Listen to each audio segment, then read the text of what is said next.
السلام علیکم۔ ایک دوست کی ملاقات مجھ سے ہوئی تو اس نے اپنے ایک جاننے والے کی مجھے بات بتائی اور ساتھ میں کہا کہ اگر ہو سکے تو آپ بھی ضرور ان کی مدد کیجیے گا۔ میں نے جب اس کے جاننے والے کے حالات اس سے دریافت کیے تو اس نے بتایا کہ بھائی اس کے حالات بہت زیادہ خراب ہیں۔ اس کا ذریعہ آمدن ختم ہو چکا ہے، نوکری چھوٹ چکی ہے، حالات بہت زیادہ خراب ہیں۔ میں نے کہا بھائی یہ تو کامن بات ہے، پاکستان میں نوکری چھوٹ جانا اور ذریعہ آمدن ختم ہو جانا یہ تو نارمل بات ہے، مزید کیا ہے اس کا؟ اس نے کہا مزید اس کا یہ ہے کہ جو اس کے پاس جمع پونجی تھی وہ تو استعمال کر چکا، اب اس کے حالات ایسے ہیں کہ ایک وقت کا کھانا مل جاتا ہے، ایک وقت کا نہیں ملتا، اور نوبت یہاں تک پہنچ چکی ہے کہ افاقوں میں زندگی گزر رہی ہے۔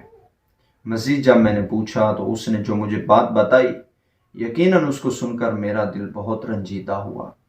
میں نے جب مزید اس کے حالات دریافت کیے تو اس نے کہا کہ بھائی وہ باہر جاتا ہے، باہر سے زمین پر گرے ہوئے لوگوں کے بچے ہوئے روٹی کے ٹکڑے وہ اٹھا کر لاتا ہے، لا کر اپنی بیوی کو دیتا ہے، جس کو وہ صاف کر کے پانی میں بھگو کر ان ٹکڑوں کو نرم کر کے اپنے بچوں کو کھلاتی ہے۔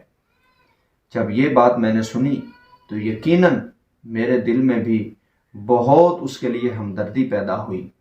جب میں نے مزید اس کے حالات دریافت کیے تو جیسے جیسے وہ اس کی حالات بیان کرتا جا رہا تھا ویسے ویسے دل میں غم کا اضافہ ہوتا جا رہا تھا۔ اب میں نے یہ بات سوچی کہ ان حالات سے تو کئی لوگوں کا واسطہ پڑا ہوگا، کئی لوگ اس طرح کی زندگی گزار رہے ہوں گے، تو اس کے لیے میں نے خیال کیا کہ اپنے ناظرین کو ایک ایسی بہترین چیز بتاؤں، ایک ایسا بہترین نسخہ بتا دوں جس کو کرنے سے ان حالات سے کبھی بھی گزرنا نہ پڑے۔ اگر آپ کا کبھی یہ حال ہے کہ ایک وقت کا کھانا ملتا ہے، ایک وقت کا نہیں ملتا، روزی چھوٹ گئی ہے، آپ کا ذریعہ آمدن ختم ہو چکا ہے، تو آپ بھی یہ کام کریں۔ یہ دوستو انتہائی پیارا وظیفہ ہے، انتہائی پیارا عمل ہے۔ اگر آپ اس کو کر لیں گے انشاءاللہ غیب سے دروازے کھل جائیں گے، روزگار میں برکت ہو جائے گی اور کبھی بھی فاقوں میں زندگی نہیں گزرے گی۔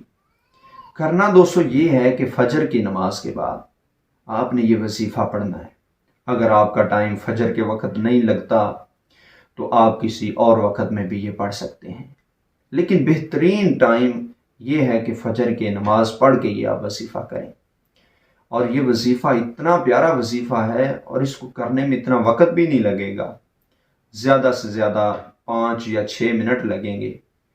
آپ کو اپنی زندگی بنانے کے لیے 5 یا 6 منٹ لگانا کوئی مشکل نہیں ہے۔ دوستو 30ویں پارے کی سورت العادیات ہے، سورت العادیات، اس سورہ مبارکہ کو آپ نے پڑھنا ہے۔ اس کو اس طرح پڑھنا ہے کہ پہلے 3 بار درود شریف پڑھ لیجئے۔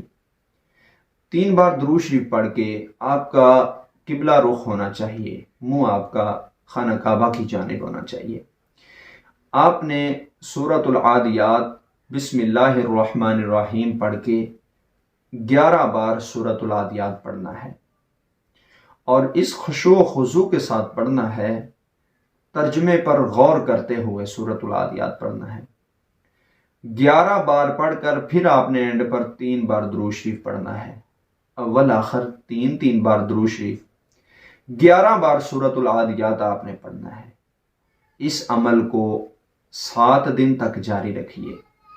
اگر 7 دن میں کوئی سبب پیدا نہیں ہوتا اس کو بڑھا دیجئے، اس کو 14 دن تک لے جائیے، اور 14 دن میں اگر آپ کو کوئی محسوس ہوتی ہے کہ بہتری ہو رہی ہے تو اس کو مزید بڑھا لیجئے، 21 دن تک لے جائیے، 21 سے 41 دن تک آپ اس کو بڑھا سکتے ہیں۔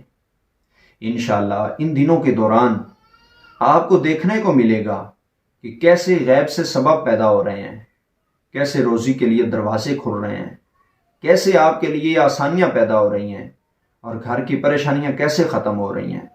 یہ آپ ضرور اس کا مشاہدہ کریں گے، لیکن اس عمل کو جتنی خشوع و خضوع کے ساتھ پڑھیں گے، جتنی وابستگی اور لگن سے پڑھیں گے، اتنا آپ کو زیادہ فائدہ ملے گا۔ اور اس عمل کو پڑھنے کے بعد اللہ تعالیٰ سے آپ نے اپنی روزی کے لیے دعا کرنی ہے، اپنی مشکل کے حل کے لیے دعا کرنا ہے۔ جب آپ دعا کریں گے خشوع و خضوع کے ساتھ، انتہائی لگن کے ساتھ دعا کریں گے، انشاءاللہ آپ کی دعا درجہ قبولیت تک پہنچے گی۔ اس عمل کو اور لوگوں تک پہنچا دیجئے تاکہ جو بھی ان حالات سے گزر رہے ہیں، جو بھی روزگار کی تنگی کا شکار ہیں، وہ روزگار کی تنگی سے باہر آئیں، ان کے حالات بہتر ہوں۔ اس وظیفہ کو مزید شیئر کر دیجئے۔ اس کے حوالے سے اگر آپ نے کچھ پوچھنا ہو تو وہ ضرور آپ اس ویڈیو کے کمنٹ میں پوچھ سکتے ہیں۔ انشاءاللہ کسی اور وظیفے کے ساتھ آپ کی خدمت میں حاضر ہوں گا۔ السلام علیکم۔